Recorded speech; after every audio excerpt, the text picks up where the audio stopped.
Understanding, to buy off, the art of influence. Hello, everyone. Welcome to our English language learning series. Today, we'll be diving into the phrase, to buy off.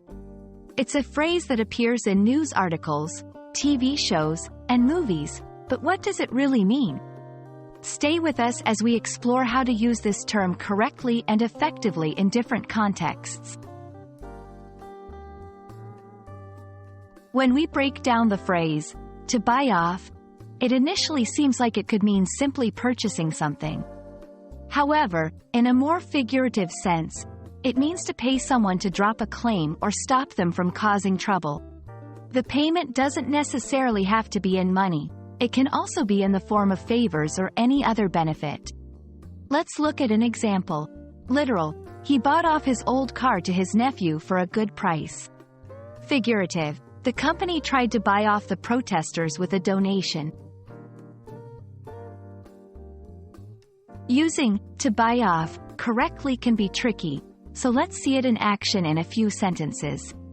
The corrupt politician was accused of trying to buy off the jury. She tried to buy off her noisy neighbors with tickets to a concert so they would be out for the evening. Sometimes companies try to buy off criticism by making a public donation. Notice how the phrase is commonly used to discuss unethical or borderline actions? It often carries a negative connotation. When learning a new phrase, it's just as important to know what not to do. Here are some common mistakes to avoid when using to buy off. Don't use it to refer to straightforward, honest purchases.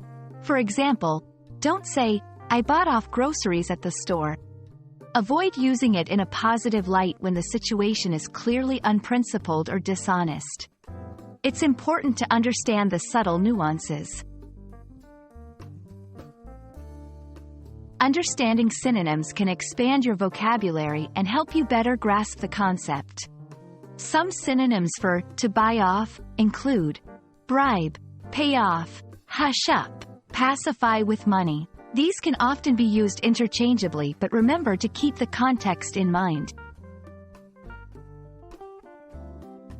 We hope this explainer has shed some light on the phrase, to buy off, and you now feel more comfortable using it in your conversations and writing. Remember, learning English is a journey filled with interesting phrases and expressions like this one. Keep practicing, and don't be afraid to try using to buy off when the situation fits. Happy learning, and see you in our next video.